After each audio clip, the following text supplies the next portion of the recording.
welcome everybody. We're gonna get started in a couple minutes here. I think the stream is still loading, so we'll give it a second here.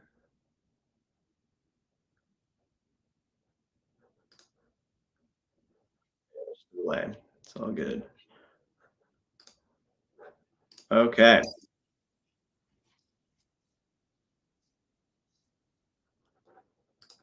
All right. Well, welcome everybody. I'm just making sure the stream was actually up and running, and it is. So we are live officially. It is so great to have you all join me and this wonderful group of panelists tonight. We're going to get into it really quickly here, but as we get a lot of folks piling into the session, I'd love to hear from you all really quickly as far as where are you calling in from? Where are you based? It's always fun to see if we're getting people from across the US, different states, or even across the world in Europe or Asia or anywhere else. So let us know where you're calling in from. Also, I'd love to hear what role are you pursuing, right? You're on this session because you're probably pursuing a job, you're looking for a job, you're in the market. So what role are you going after? I want to hear from you, and we'll try to help you out in that endeavor. All right, we got folks in Atlanta, California, Denver, New York, SoCal representing as well. Oh, somebody from Seattle. Great. I'm in Seattle as well. We are living up to our reputation today. A little bit of rain in the forecast. We're happening all day today. Utah, Austin, South Florida, another Seattle. All right. Awesome. Lots of folks piling in. Love to see it. Okay. Well, let's get going here. So we're gonna dive right in, and I want to start by just introducing myself. My name is Yuji Higashi. I've spent most of my career in tech, building and leading teams. I've interviewed and coached probably 1,000+ people at this point in my career. And I've also recently co-founded and built Pre-Sales Collective and also Pre-Sales Academy. And Pre-Sales Academy was a reskilling program that helped people from all sorts of backgrounds, like teaching and hospitality, break into and transition into sales engineering and pre-sales roles. And through that experience, I've developed a really, really strong passion for helping people progress in their careers, for helping people make significant career transitions, and also helping people just land jobs in general. So I've been spending a lot of my time coaching a lot of folks doing that. And now recently I've started a new program called Better Career, where I'm putting out a bunch of free resources, a lot of which are free. There will be some paid resources as well, but that ultimately aim to help job seekers, career changers, and anybody looking to advance in their careers. And so that's one of the reasons why we're running this workshop or this webinar today, is to help all the job seekers out there, provide you with some insights, some strategies you can take back and implement into your approach. And that's a lot of what we're doing through this Better Career program. Next week, I'm also going to be hosting a workshop that I'd love for you to join. It's called How to Land a Job Faster. And I'll be covering the 4 specific steps that I've used and coached a lot of job seekers on and career changers on, and how, as far as how they can, or as far as how you can accelerate your job search. And that's how you can get more interviews faster. You can ultimately progress in those interviews and get that job offer. And that's what I'm covering in this workshop. So you'll get specific strategies that you can take away and implement directly into your process. And it will help you get into a job much faster than it probably would otherwise. Because again, I've used this process with a lot of people I've worked with over a number of years, and it's worked time and time again. So I'd love for you to join me. What I'm going to do is put the link to register to this workshop next week into the comments here, so you can register directly. Or of course, you have the link right here on the screen if you want to go to that website and register. I will say that the spots are limited, so you want to register early, because we do have a cap on, with the webinar platform that we use, as far as how many people can actually be admitted into the session. So do register for that.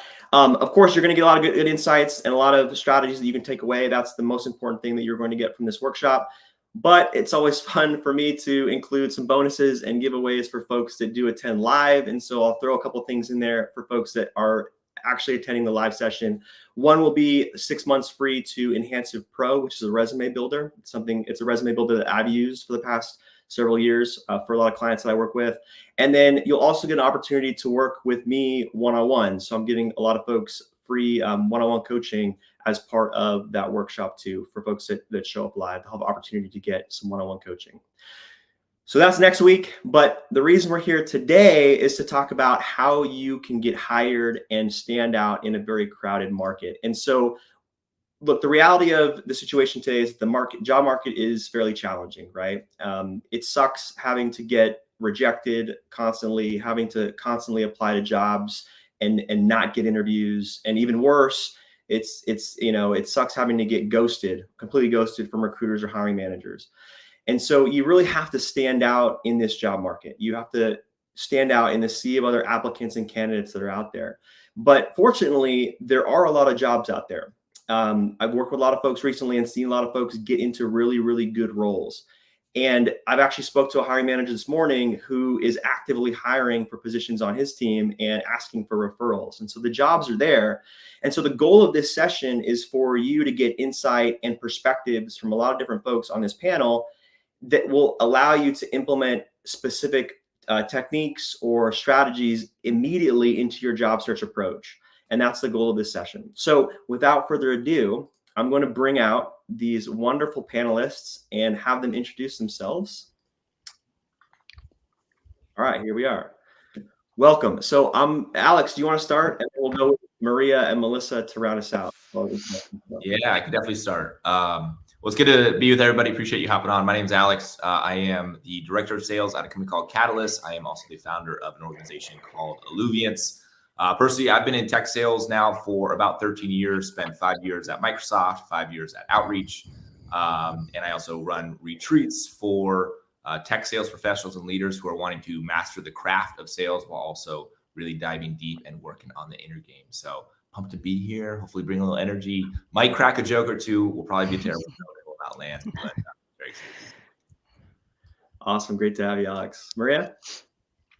Awesome. Thanks. Hi, everyone. My name is Maria. I am a manager of solutions engineering at HubSpot. I'm based in Pasadena, California. So I saw in the chat a few here in SoCal. So nice to see everyone there. I have an interesting background. So I wasn't always in pre-sales. I actually used to be a recruiter way back in the day, made my way over to tech and have worn many hats. I've been a CSM before, customer success manager, tried my hand at sales, and I found a home in pre-sales. So excited to be here and to chat with all of you. Awesome. Hi, everyone. I'm Melissa Chapman. I am an international project manager at a company called HCM Unlocked. I've been there for almost 6 months now. And before that, I was a middle school Spanish teacher and social studies teacher. So spent a lot of time with middle school kids. And before that, actually have some experience working in international nonprofits and NGOs. So have done a few different things in the nonprofit world as well. But recently pivoted into project management and excited to talk about it. I am in Oregon, outside of Portland, and it's been raining here, just like up in Seattle. Yeah, I know how it goes. Well, it's great to have you, Melissa, and Alex and Maria as well. It's great to have you, and I'm excited to get into the conversation. Before we get into the first question for you all, for everybody in the audience, if you have any questions, please do drop them into the comments because we will answer them as best we can throughout the conversation or towards the end. We are keeping track of the questions that get dropped in the comments. So please do drop any questions you have about applying, interviewing, hiring, how do you stand out, anything like that. Please do drop those questions in the comments. All right. Well, let's dive into it. The first question, we're going to get right into the tactics really specifically. And the question is for the hiring managers on the panel here, for Alex and Maria. So you, as a hiring manager, you get a lot of candidates reaching out to you, right? For LinkedIn messages, maybe you get emails once in a while, people asking to have calls with you, to ultimately get interviews with you, especially when you're hiring. And you surely can't respond to all those messages and take calls with all the people that message you. So like, how do people stand out when they message you, right? What are a few examples that you've received recently of messages or outreach to you that has really stood out? Alex, you want to go first? Yeah, I'd be happy to. This is a hard one. And I would say within sales specifically, if you're trying to go for that job, how you prospect into the company, into your role, is simply an example of what it'll be like when you're a sales professional trying to prospect into companies to try to book meetings and hopefully build pipeline and close revenue for them. So it's a meta type of experience in terms of like, this is just an example. This is what it's like me being a sales rep. So a few things that I've not only done myself, but also, when I'm engaging with people who are reaching out to me, I get a ton of messages. I lead both an SDR as well as an account executive team. And there's constantly people reaching out. One awesome resource that I have used myself and other people have used, there's a website called listennotes.com. It's actually a really helpful platform. It scans for any podcast appearances that the person you're reaching out to has been on. So I have my own podcast. It's called the Rising Leader Podcast. I've been on various ones as well. And when people are dropping notes of saying, hey, I loved your appearance on 30 Minutes to President's Club or Outbound Squad or whatever it might be, like that just immediately says like, oh, they want to engage with me about something. And so it's just really kind of helping to break through the noise, because it's not just saying, hey, I want a job from you. It's like, hey, I listened to this specific thing here. I love a good subject line. And subject lines are not easy to come up with. But Yuji, I'm going to like call you out on this one. I went to University of Washington. Yuji went to Washington State. I was looking through my inbox kind of in preparation for this question. I had one that said why the Dogs are going to beat the Cougars this year. And obviously I responded to that one because absolutely the Dogs are going to beat the Cougars this year. But it was just a way of like, okay, they're personalizing it. This is just an example. Another subject line I got was like, why I'll be better than bacon. And I was like, interesting. I'm hooked. Like, why are you going to be better than bacon? I absolutely love bacon right there. So just different, unique things. I think we have the wonderful world of ChatGPT now, where you can say, give me 10 analogies or good subject lines that's funny, that's related to University of Washington versus Washington State, and it's going to come up with stuff there. So it's just a really easy thought jogger there. One thing that I hired a rep probably 2 years ago, and he reached out to me via a Loom video, and the Loom video was really good. And he actually wrote on he had a whiteboard on him, and he wrote on it. He's like, "Hey, Alex, listen to this video." And so it showed me, it's like, okay, this is not a one size fits all. It's like, this is a personalized video for me. And I clicked on it, and it was pretty good. It wasn't amazing, but it got me to click on it. But then what he did afterwards is he actually had 3 former bosses of his all shoot me personalized notes saying, this is why you need to hire this person right here. And I said, okay, if this person is having 3 people who are vouching for him, it's going to why wouldn't I at least take a meeting with this person right here? Again, that's an example of you being a prospector as a sales professional and what it would look like when you're trying to go after business. Like, I wanted it to replicate there. And the last thing I'll say is, just be completely and uniquely yourself with this. Like, it's so there's the monotony of just like you, and you fit into what every single other person is doing. Like, bring your full personality, your authenticity, your uniqueness, your weirdness. Like, I freaking love that sort of stuff. And the more that you can do that and allow that to shine through whatever channel you're going through, the more I'm be like, I like this person because I'm very weird and I want to be hanging out with weird people too. So just some thoughts there. No, I love that. That's great. And let me ask you this, out of all the messages that you get, like, what percentage are a Loom video? And for everybody that doesn't know what Loom video is, it's just simply a recorded video, a minute or two of yourself talking to this person that you can send in a message or an email. But curious, like, what percentage of the message you get are Loom videos? Probably after this webinar, it's going to go up heavily. But I'd probably say less than 5%. Like hardly at all. Also, voice memos on LinkedIn, another great way. I'm like, what's this going to say? Because when you just read something versus when you actually hear their tonality, their inflection, where they're coming from, they become a human being, not just words on the screen. So if I can hear your voice or see your face, you become a person to me. Absolutely. That's great. Yeah, that's a great way to stand out, right? If only 5% of people are doing that out of the people that message you, and out of all the people that even apply, a small percentage are actually messaging in the first place, whether it's a video or it's a text message. So that's great to hear. Maria, what about you? Yeah. What candidates then stand out for you? Yeah. And Alex actually mentioned something that happened with me. I got a message saying, hey, I listened to a podcast that you're on, and I really like that you mentioned these 3 things, like something so personal like that. Yeah. Another really great thing is LinkedIn. What posts have I liked? What recent posts have I shared, and weaving that into your message, I think is really great. It shows that you did your research, your homework. It's also free. You know, you can go into anyone's profile and see what recent activity they've had. And also to follow up. A lot of us get these messages day in, day out, and it's not like we have a ton of time to go through each one of them. But those who do follow up, I will make the time to message back and carve out that time to, you know, for someone who went that extra mile to follow up on their message. Yeah, that's great. I'm the same way. I mean, you know, I get so many messages. I want to respond to them all, but if they're very generic and just kind of like, hey, do you have any tips for me? It's hard to respond to every single one. And so those are the ones that unfortunately I can't get to. But if they do take the time to personalize, I'm much more likely to respond and give them some advice or help them out. That's great. Okay, Melissa, I'm curious from your perspective. I mean, you transitioned from teaching into this new tech project management role. First things first, like how long did that take you? I mean, that's a pretty big pivot. So how long did it take you end to end?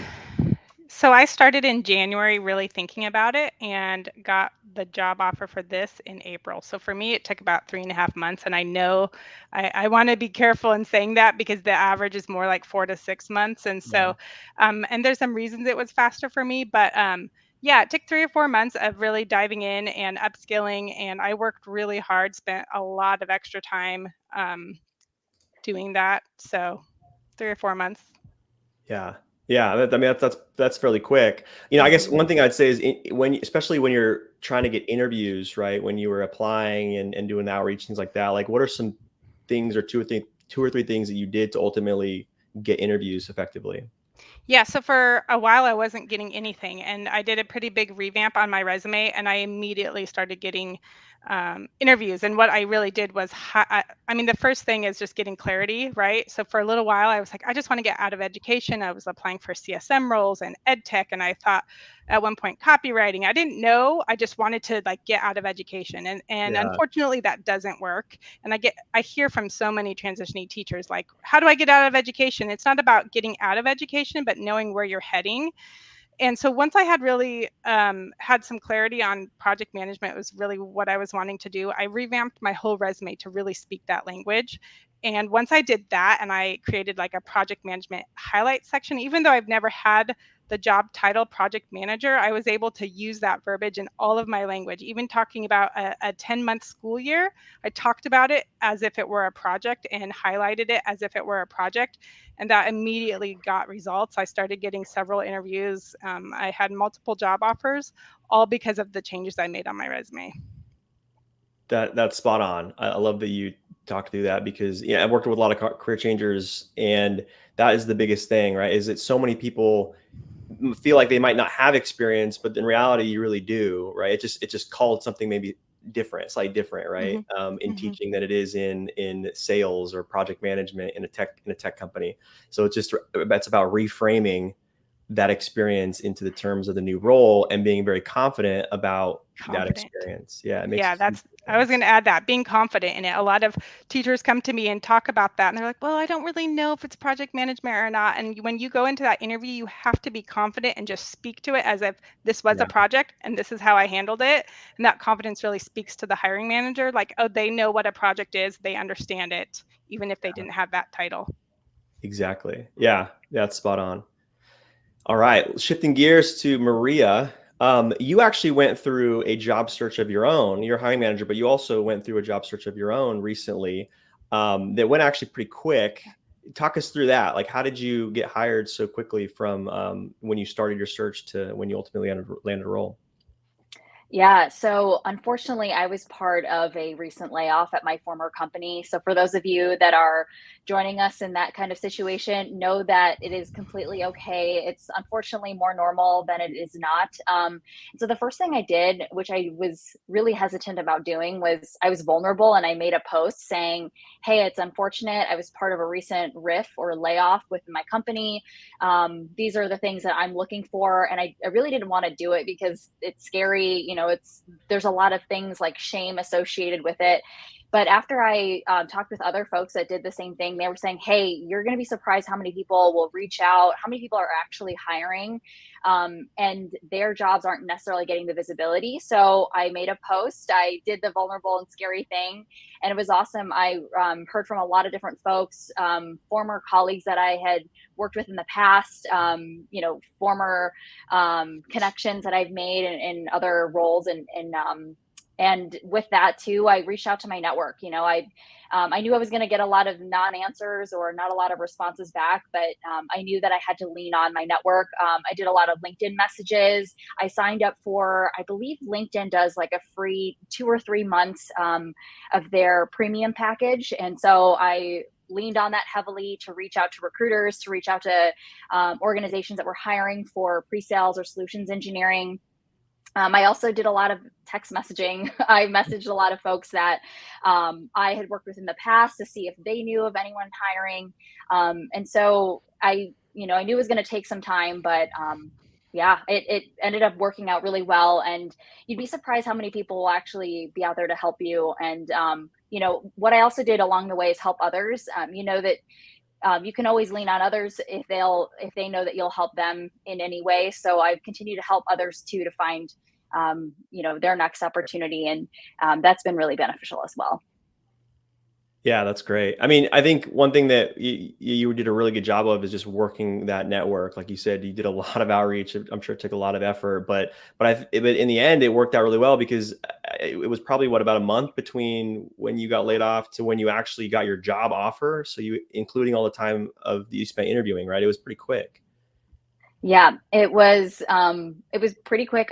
What was funny is going through this process makes you realize that hiring managers are secretly doing their own recruiting on the side. So even if you don't apply to that job, or if you don't find that requisition posted online, hiring managers are always looking for the next best hire. And so I kind of was able to bypass sort of the traditional process and getting connected with hiring managers directly. And being a hiring manager myself, it's so nice to be able to, cut out that extra step of going back and forth with recruiters sometimes, because, these are the hires that are going to go straight to your team. Yeah.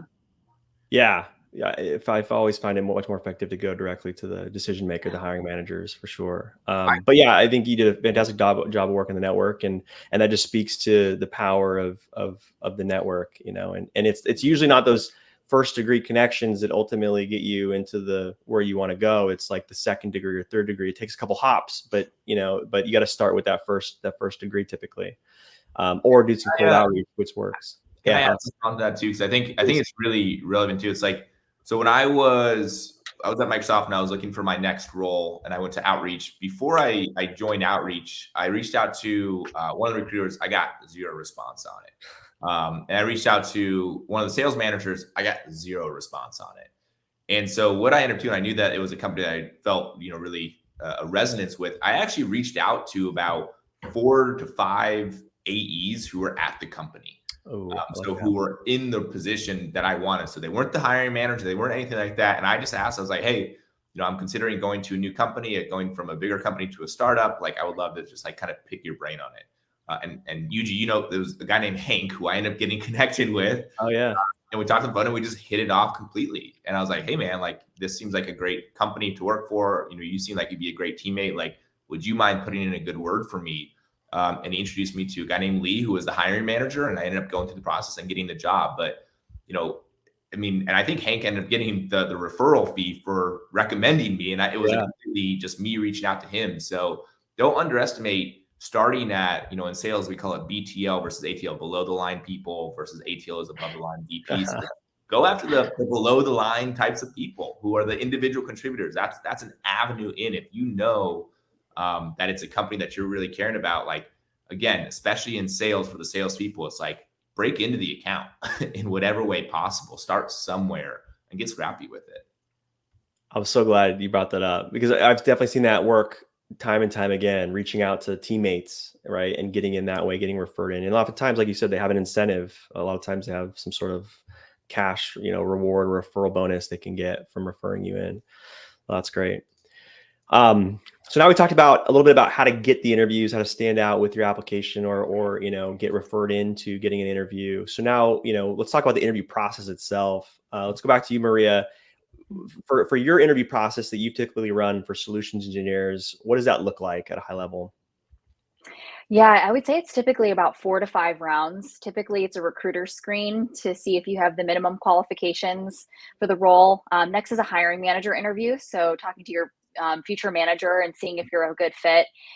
Sometimes after that, we'll do an assessment depending on how technical the role is, or a demo. With that as well, sometimes a leadership or a cross-functional interview. So sometimes the leader of sales will be pretty heavily involved if they're going to be part of the process of vetting out a future sales engineer. Yeah. Also customer success. And then the final round typically is a demo or presentation if you haven't already done that in previous rounds. And then, doing the kind of the round robin of everyone else you'd be working with at the organization. Got it. Yeah. We had the same step, or as far as the big step for us in the process was that demo presentation step. That was also always the most impactful, I think, of the steps. I'm curious, Melissa, just to go to you really quickly, in the process you went through to get your project manager role, did you have any sort of presentation step in the interview process, or was it mostly just conversations one-on-one? In the role I have now, I didn't have a presentation, but I did have an interview. One of the parts of my interview was where they presented a project, an international project that they were hypothetically going through, and had me basically walk through what steps like I would take in order to kind of tackle the project, just to get behind my thinking and my thought process. So Got that it. was kind of a unique thing for that role. Yep. Yeah, that's interesting. That's great. Yeah. Alex, what about for you as far as for your sales roles? What's the typical process as far as the interviews go? Before I even go into that, like the key thing that I would say is we need to interviewing can be a very scary thing. Like you have to go, you have to be charismatic, you have to tell cool stories, you have to make people laugh. And at the end of the day, if we don't change our relationship to just the interview process in itself, it's going to fall flat. And so having it be of hey, this might be completely wrong, or I might say the stupid things or whatever it might be, and that's okay. So it's if we are going in looking to go into our edge, looking to go outside of our comfort zone, usually the interview becomes a hell of a lot more fun. Laughter is a huge thing, Kyle Long. So my interview process typically looks like, first you're going to talk to the recruiter. It's going to be a 30-minute screen. She's then going to, if you're qualified, introduce you to me. And I'll have just that initial conversation. Really what I'm looking for before I actually get into more stuff is tell me about your experience up to this point. I want to know, what are the key deals that you've closed, the size of the deals, what the typical sale looks like, what products you've sold. I want to actually get to okay, have you done something similar to this? And if you have no background related to it, are you able to relate your background to what we're doing? I still remember, I don't even know how the person did this, but they related working on a farm and milking cows to how they got to this. I don't even know what they said, but I just remember I was I'm sold. You just created a great analogy, and that was unique. And that got me give the thumbs up to go to the next step. And so from there, the typical interview process is they'll speak with me one more time. They'll speak with my boss, our VP of sales. They'll speak with the revenue operations person, because they're usually going to be involved, or most likely marketing or enablement from there. So that's mostly, different types of interviews. Each one of them generally has a different thing that they're looking for. One might be, would they be a good partner? One might be, are they a good speaker? Would they be, one with the customer, good with their prospects, right? So it's each of them has a subject that they're generally trying to look for. And then really the deal breaker for me, I really like to do mock discovery calls. So it's hey, I kind of give you a prompt, and usually at Outreach, it was, hey, you're selling me DocuSign, right? Most people know what DocuSign is, an e-signature. And I'm asking them, hey, I'm a VP of sales. Let's have our very first meeting. I'm looking for, how did they frame the conversation? What types of discovery questions did they ask? How did they mirror it? How did they dig in deeper? How did they challenge me? Different things along those lines. And then based on that, hopefully, you'll get an offer from there. But I can get a little bit more into like what I'm looking for in the interview process there. But that's generally the flow that we take people through. No, that's great. I mean, that's great for anybody that's looking for a sales role or SDR role. I mean, that's really good insight to provide. Melissa, I'd love to shift gears to you. And, especially since you were making a pretty big career pivot, like talk us through in a little more detail. How did you make that case to your employer that you'd be a great fit for the role, even though you didn't have a lot of previous job titles that were project manager? And yeah, in fact, the job description I didn't even meet all the qualifications when I applied. It asked for 8 to 10 years of business experience, which I didn't have. But I went through the job description when I saw it and felt like I could do the role and had the experience. Even if I didn't have it by name, I knew that I had done all of the things in the job description. So I went ahead and applied. And like I mentioned, the recruiter told me, because of my resume, because it spoke so loudly, like this person knows project management, that's why they went ahead and moved me forward in the process. And then from there, I really do think it was a lot about having that confidence to speak about everything in that language and not apologize for, well, I was just a teacher and now it's this. It was really just having that confidence that, like, no, this is what I did. These are the skills I have. And really doing the research to know how my skills were transferable, and then knowing how to talk about it kind of matter of factly, and not feeling kind of wishy-washy about it or kind of on the edge of, well, I kind of did this, but really it's kind of like this. Nope, I had confidence in what I did. I was able to say, this is how I initiated a project. This is how I monitored. This is how I analyzed data, right? And so just being really confident in that, I think, was a big deal.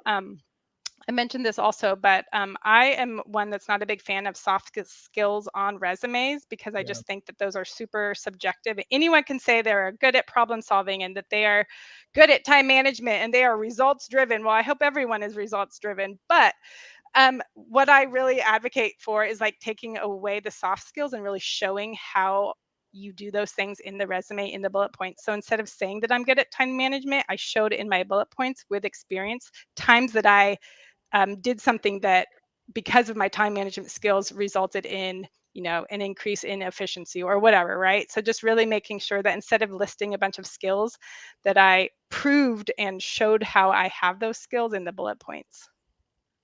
Yeah, that's great. And that's super important, especially for anybody that's making a career pivot. And that's the hardest thing to get right sometimes, right? Is translating your previous experience into the terms of the new role. And but I'm really glad you brought up the point too about the fact that you applied for this job, even though it asked for 8+ years of business experience. You weren't put off by that, and you still got the job. Even though, on paper you might have not had that business experience, but in reality, you did. You had a lot of the skills that transferred really well. So that's a great antidote for anybody out there that's, applying the jobs and trying to hit the exact amount of years of experience it's asking for. I mean, stretch yourself, apply for those roles that you only meet 60% of the requirements for, or less even. Go for it. Why not? And they do say the statistics are out there that women tend to apply for jobs only if they meet 100% of the qualifications, and men are like, I can meet most of them. And I don't know how true that all is. But I do know that was in the back of my mind. And I thought, I'm going to apply for this because I feel like a lot of people in this situation would anyway. And it paid off because I was able to move through the process and show them that I had the skills that they were looking for. Yep. And Melissa, I might be putting you on a spot here, but I think you provide your resume template or something like that. Yeah. Okay. Some questions here. Yeah, I do have a free resume template, and I have notes in the side of kind of how I kind of show how I do the soft skill thing I'm talking about. Yeah, I have that for free. For anyone who wants to use that. And someone else asked about kind of how did I use my teaching experience as a project. And I actually wrote an ebook about that whole process and used my school years as projects to qualify for the PMP. And so I also have that as a resource for people who are looking for that as well. That's great. And do they just go to your profile, your LinkedIn profile? Yeah, in my featured content in LinkedIn. Perfect. People can connect. I don't know if you mentioned this, but us as the panelists, we can't actually respond right now to the question. So it's not that we're ignoring you. It's just that we can't actually type in responses. We can't type them in, but we'll try to answer them Yes, live exactly. as we continue forward, Exactly. and we'll try to pick them through. But thanks for that, Melissa. Okay, Maria, just going back to you, because you've been through some interviews recently, right? When you were looking for your new role, like what are some things that you did to prepare for those interviews? And I think for what the role that you actually got, I think I talked to the hiring manager actually, and it was very competitive.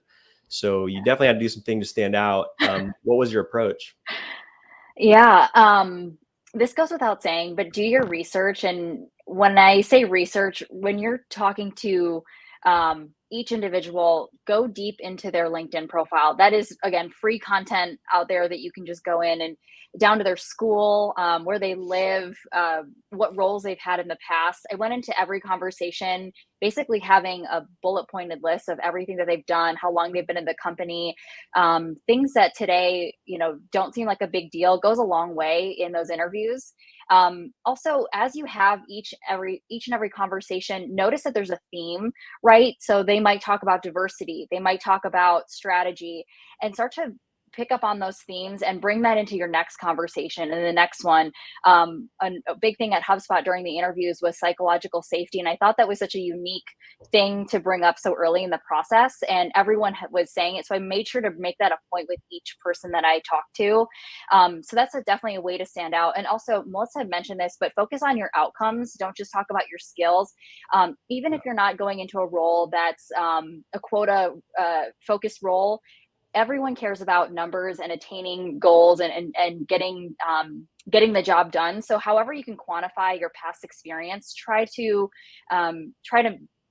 tell a story around that. It took me X amount of months, or I was able to do this in a couple of weeks, or here was the end goal and here's what the steps I did to get there. So that, and then my last thing is practice. I know it sounds silly, but go to the mirror, look at yourself, role play, find somebody who will practice with you.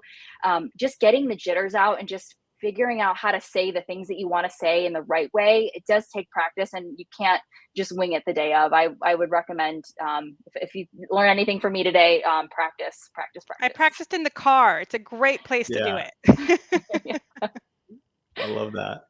Yeah, it makes a huge difference. It really does. Melissa, I mean, since you went through the interview process not too long ago, like, was there anything else that you did to prepare, or that you did in the interviews themselves that you felt like impressed the interviewers? Well, yeah, like I said, I did practice a lot in the car. I would Okay. have a 30-minute commute. I was working while I was applying for jobs, and so I was commuting and practicing out loud all the time and doing that. I would take notes during the interviews. I jotted down the questions. I have a whole notebook of every interview I had and all the questions that were asked and all that, because I took the time to kind of think through it. So practicing just all the different potential questions, doing research, what are typical project manager questions, so that I would be prepared for those things as well. But yeah, practicing is a big one. So what Maria said there. Yeah, it's huge. I appreciate that. Alex, over to you. You interviewed a lot of candidates in your career for sales roles and a lot of different types of roles, including different teams, right, outside of your direct team. Like, what are some things that candidates have done that have really stood out to you and impressed you, that were really memorable for you? Yeah. I think one of the key questions I always like to ask is, why do you want this role? And I ask that, because I first off, I genuinely want to know, but also, a lot of people are just kind of spamming and trying to just get whatever job that they can land. And so, one of the helpful frameworks that I recommend people to help to answer that question, we get really stuck on the what, like, what do I want to do? What do I want to do? And we forget sometimes to answer the question, well, how do I actually want to feel at my next role? Like, what are the important aspects for it? And so, for me, for example, when I was leaving Microsoft and moving to Outreach, I was saying, am I doing sales? Well, leadership, is it marketing? And I was kind of hitting my head on the ceiling. So I chose to change, how do I want to feel? And I came up with 3 main things for myself. The first one is I wanted to be extremely challenged, which means I was going to grow as a sales professional. I wanted to be part of a great culture. And I wanted an opportunity to move into leadership, whether right away or eventually. And that way, when somebody asked me the question, hey, why do you want to work here? I had my answer down. Yeah. Like, I was very clear that, hey, this was the lens through which I was looking through what my next opportunity was. Because at the end of the day, yeah, sure, they're interviewing you, but you're also interviewing them. to make sure that they're the right fit. And so if you can show a certain sense of clarity, a certain sense of, hey, I've thought about this a lot, and this is why I specifically applied to your company, because it hits these key things or these specific type of role, it's just going to come off a lot stronger. Yeah. Yeah. You bring a different air of confidence in the conversation when you think about it like that and you ask questions like that. Absolutely. Yeah. I was going to just add, for anyone who is changing careers, another thing is to not focus on all the bad things about your previous career and why you're trying to get rid of that, but really focus on, the growth opportunities or the reasons you're going towards something else, and not like, oh, teaching is terrible and here's why, and I just can't wait to get out of it. But have a really thoughtful answer to Alex's point about what is it I'm looking for? Why am I moving forward? And kind of not spend too much time on the negative, but really focus on the role and why you will be the person that will bring value to that, and not just because you're trying to escape some other career. Yeah. One of my favorite things to do in an interview, especially in like the mock demo, mock discovery call, after we get done with it, I ask them, what are your thoughts? Like, how do you feel like that went? And I'm looking for them to have some sort of sense of self-awareness and to self-diagnose it. But then I always ask a key question. I would say, are you open to some feedback? And I'm not just looking for if they're open to it. I truly am looking for what's their body language when I say, are you open to some feedback? Because sometimes when I say that, they say, oh, okay, yeah, I'm definitely open to some feedback. And they like lean back, cross their arms, which is such a clear sign of like, they think that they're doing something wrong. But certain people, when I say, hey, are you open to feedback? They're like, yeah, let me get a pen. I want to write it down, what you're going to say. And that's just such a clear, it's like, it's not just giving them feedback for the sake of it. Like, it's truly, there's an underlying why I'm doing that. And it's a meta type of experience. I want them to be leaning into that. The last two things I'll say too, it's the classic statement. I don't remember really what people said, especially in sales. I remember how they made me feel. If they made me feel energized, if they made me feel relaxed, if they made me feel like I had a good time with them, like that says a lot about the person overall. And I swear to God, if people don't try to close me at the end of a sales interview, I'm very bummed. Like at the end, you don't need to say, hey, do I have the job? But I expect a closing oriented question that says something like, hey, based on this discussion today, for the AE role or SDR role you're hiring, like, do you consider me a strong candidate? And do you have any objections that I can answer to? Like, just the mere fact that you ask that question in itself will help you stand out, because you would expect everybody to do that. Not everybody does that, but it shows that you're a professional and you know what you're doing there. Yeah, that's great. I love that. Maria, what about you, as far as like candidates that you've interviewed in your, in your manager position? You've certainly interviewed folks. Like, what are some things that people have done that have been memorable, or what have they done to really impress you when going through the process? Yeah. I think someone that can tell their story. I think, we all have a journey, right? No two journeys are the same, but don't leave it up to the hiring manager or the recruiter or anyone on the team to really understand who you are, what your why is, why you want this job. I think for those who can really articulate their journey and why they want to work at HubSpot, or why they want to work at this company, why they want to do this role, even for those of you that are switching roles, right? You all have a unique story. And I think for you to be able to articulate that really shows that where you want to go. It gives me confidence as a hiring manager that this is someone that not only can articulate something that is so personal and complex, but also be able to be great in front of customers. I'm in a customer facing role and manage those that are customer facing. So someone that can really articulate that will really hit the mark there. And also to be confident in your skills, right? You bring something to the table that not everyone else can. And I think having that confidence really does stick out as a candidate in the process. And know that a lot of these roles, right, are super competitive. Everyone has their own edge, and be confident in yours, because believe it or not, you don't know exactly what the hiring manager is looking for. But being able to have it say it with conviction is really what's going to put you over the edge. Yeah, it's super important. Yeah, having conviction, being clear about your responses and what you want and who you are. I think it's super important. All right, we're getting close to getting to open Q&A. So if you have any questions, please do drop them into the comments, and we'll make sure we get them answered. We do have a few questions that we'll certainly try to get to. But if you have any other questions, feel free to answer or drop them into the comments. Before we do, though, Melissa, I want to go to you and just, because it sounds like it looks like we have a lot of folks in the audience who are making career pivots or aiming to make a career pivot for the first time, or getting into a new role for the first time. What advice would you provide beyond what you've provided already to someone making a big career pivot like you made? Well, again, started with having clarity. That's key. Yeah. Once you have clarity and you're revamping the resume, make sure you're sort of aware in that industry what kind of skills or upskilling you might need to do, whether that's different courses or whatever. Something that we haven't mentioned, something that I found made a big difference for me, was applying for jobs within the first 24 hours. And that's a LinkedIn hack that you can change the setting to look for jobs that have only been posted in the last 24 hours. And so that was a big game changer for me as well. When I started, as soon as I saw a job post, I would apply, and then still, of course, email or send a message to the hiring manager with a unique message that wasn't like, hey, look at my stuff or whatever, but I had a kind of a unique message that I would send. Also, Alex, with usually a good, I had a few people tell me that the subject line makes a difference. So that also is key. But again, applying right away is a big game changer, I think, and something that people don't do enough of. And you can change the setting search when you're looking for jobs to look for just jobs in the last 24 hours. So doing that, getting in early, does make a difference with all of those hundreds of applications out there, right? Yeah, I guess that would be my big tip that I was wanting to make sure I mentioned. I love that. That's important. I guess, before we jump into open Q&A here, any just last pieces of advice beyond maybe what we've already mentioned to the audience, as far as how you can really stand out to either get that initial interview, or when you're in those interviews, to really make a good impression?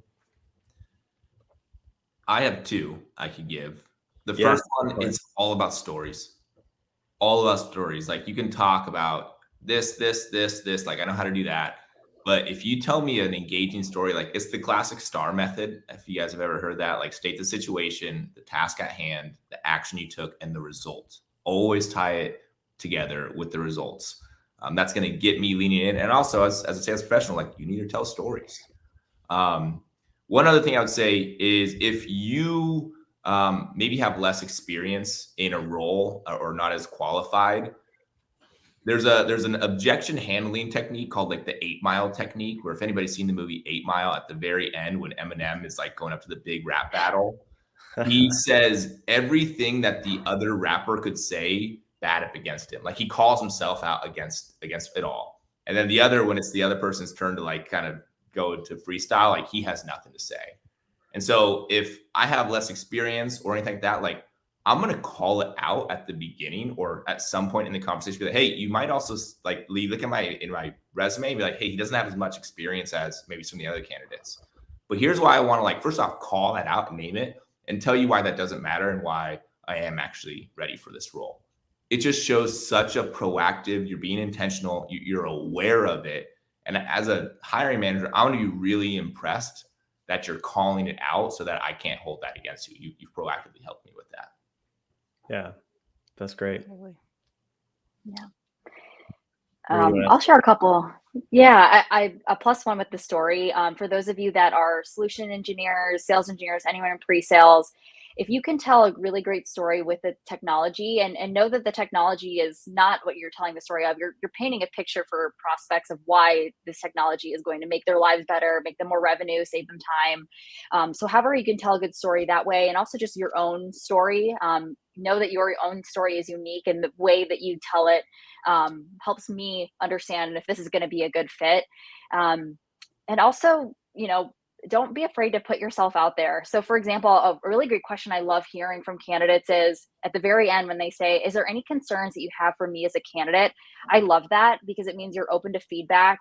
It means that you're aware enough to know that you may not have hit everything, but that you're aware, or, that you're confident that you can get there if you just get that feedback. So I always love that as a really great question. I always start if a candidate asks that at the end. Yeah. Yeah, But especially as a career pivoter, it was something that I asked the role I have now. I asked them at the end because I wanted to know. Listen, I've laid out all the reasons that I would be perfect for this role. Is there anything I missed? What's in the back of your mind that's still making you wonder? So that by the end, they leave that interview thinking we need to have that person on our team, not just like, oh, she was a good interviewer, but like, no, we're missing pieces, and that's the person for the role. So knowing that when you leave that interview, you've left no doubt that you're like meeting all of those needs and are bringing unique value.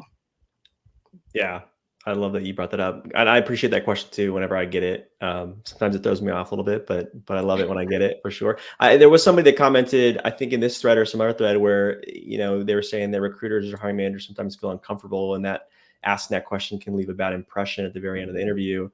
I just don't know if I agree with that, because I've always appreciated it, and I feel like any manager that's like comfortable in their position and like they want somebody to ask that question, I feel like. So anyways, just our 2 cents as a group here.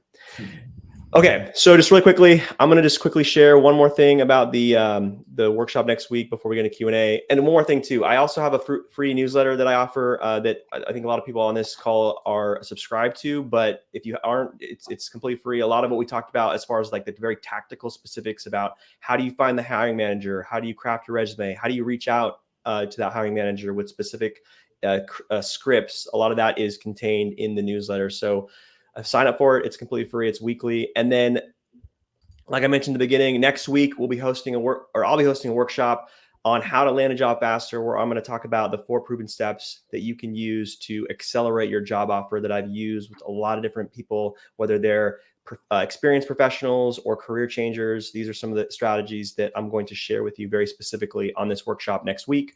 So I'm going to put the links to both of those in the comments here, if I can find that. And then we're going to get into some questions.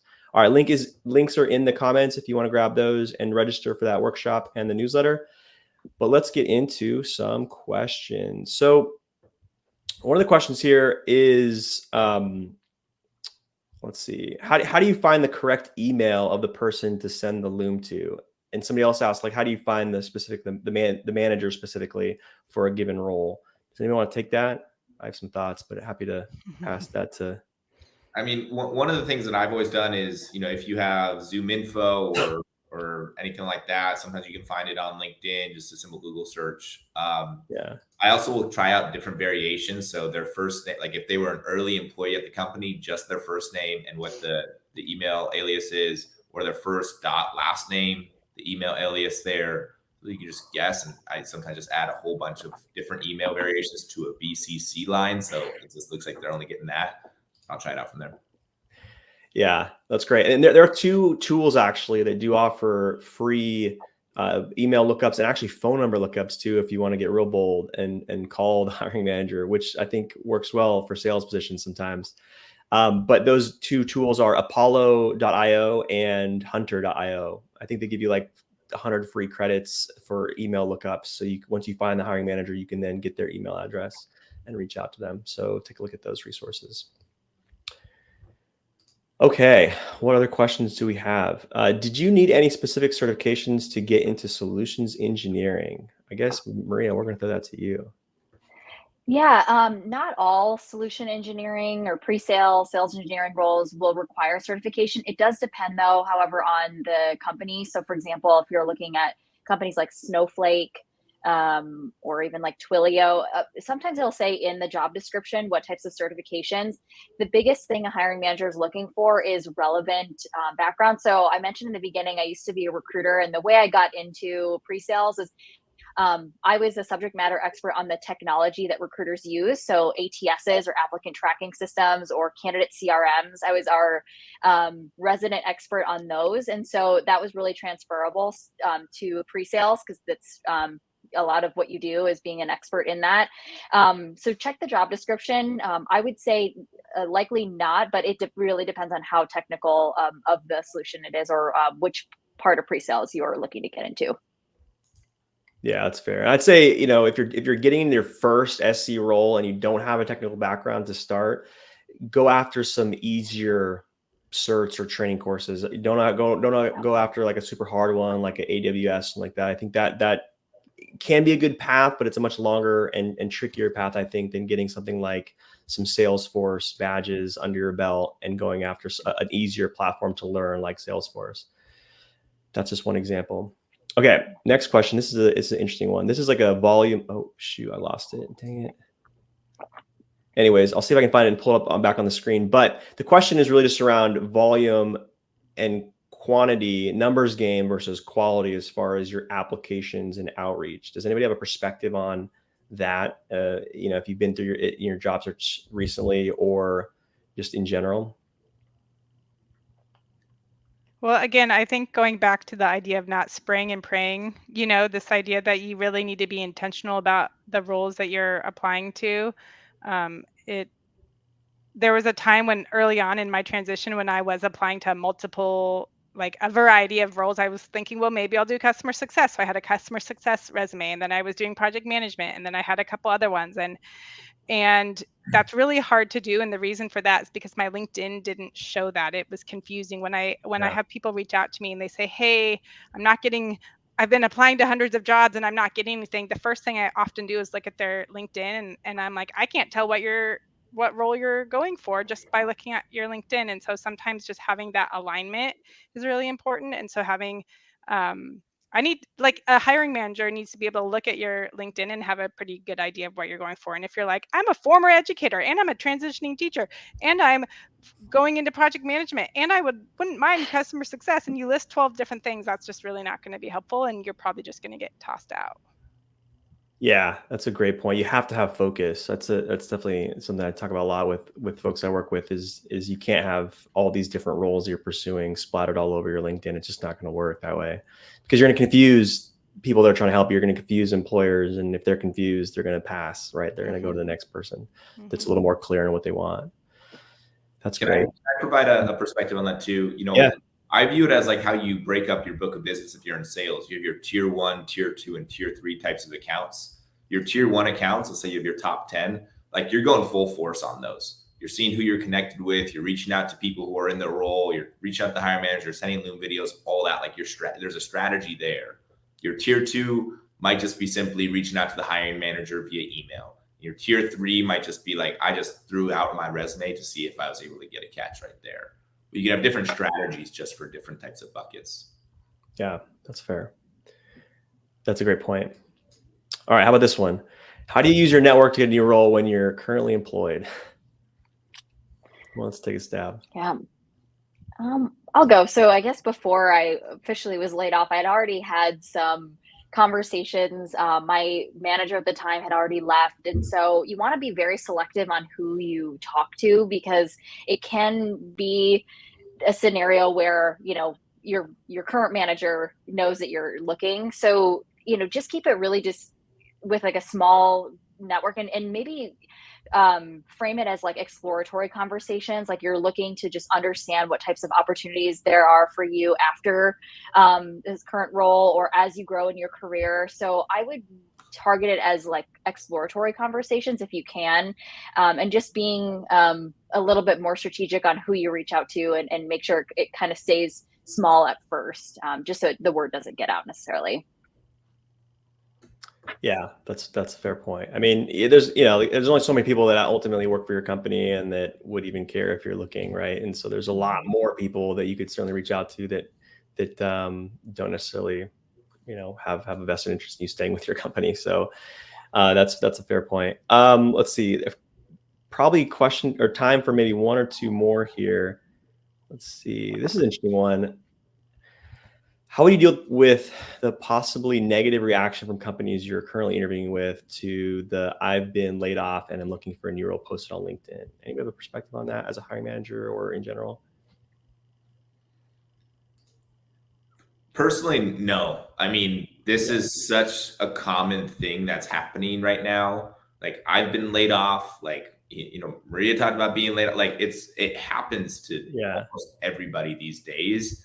Owning it. And also, I think the worst thing that you can do is talk poorly about your previous company. Like that will just leave a bad taste in my mouth of blaming somebody. It's like, hey, it happened. The company just like, it wasn't the right time, but I'm hungry and I'm looking for my next role. Like, let's go. What are we talking about here? So I think if you're trying to kind of hide from it or whatnot, then it just kind of comes out like, okay, what's going on here? But freaking own it. And talk about what you did during that time. What, Yeah. whatever you did to recharge or to refocus or to upskill or whatever, use that as a way to kind of show your uniqueness. It doesn't have to necessarily be a negative thing. Yeah, absolutely. Okay, one more. Oh, and I just keep hitting the wrong button. But the question was something along the lines of, oh yeah, this is it right here. How managers feel about candidates reaching out to them? Would it genuinely make a difference on how you view a candidate?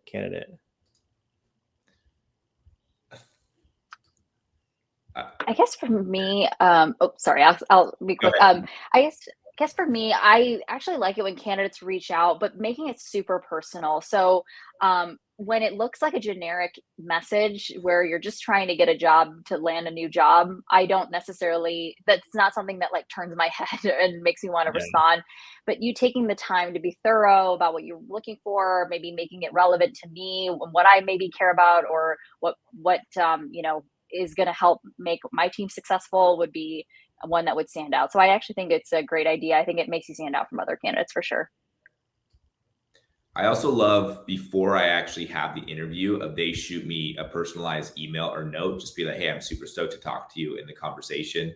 Here's attached to my resume, just as like a quick aside. It's again, I'm now thinking about you, not just when we have the interview. I'm now thinking about you for about 24 hours prior to the interview. Like, oh, I'm starting to talk to that person. So it's a good way to stand out. Yeah, I fully agree. I mean, it has to be a good message, right? If it's just like a super generic, plain old message, that might actually do more harm than good. But if it's a good personalized message, like to me, that I've taken a lot of calls directly with the person, if it's a good message without even having them go through the recruiter first. So it's a great step, I think. Okay, well, we're a little over time, and I want to be conscious of your all's time, and I'm super grateful, Alex, Maria, Melissa, for y'all joining and sharing your insights. I hope everybody that joined tonight got at least one or two, maybe 3 or 4 things of actionable steps and actionable tactics they can take back and implement into their job search, so that hopefully you can get that interview and then move forward in those interviews and ultimately get to your job offer a lot faster. So somebody's even on the call, Dominique here, I'll throw that up right here. She's hiring. So if you're looking for a role at Verizon, there's a role right there. But with that, one more time, next week, if you want more advice and more steps that you can take and strategies you can take to implement into your job search, join me next week for the workshop that I'm leading. At this time, actually, it'll be 4 p.m. on Wednesday, 7 p.m. Eastern time, 4 p.m. Pacific. So join me there. I'll drop it into the comments one more time. And with that, thank you all for joining us tonight and spending an hour with us. And then, of course, thank you so much to these wonderful panelists for joining and sharing all of your wisdom and advice with the group. Thanks, y'all. Thank you. Bye, everyone.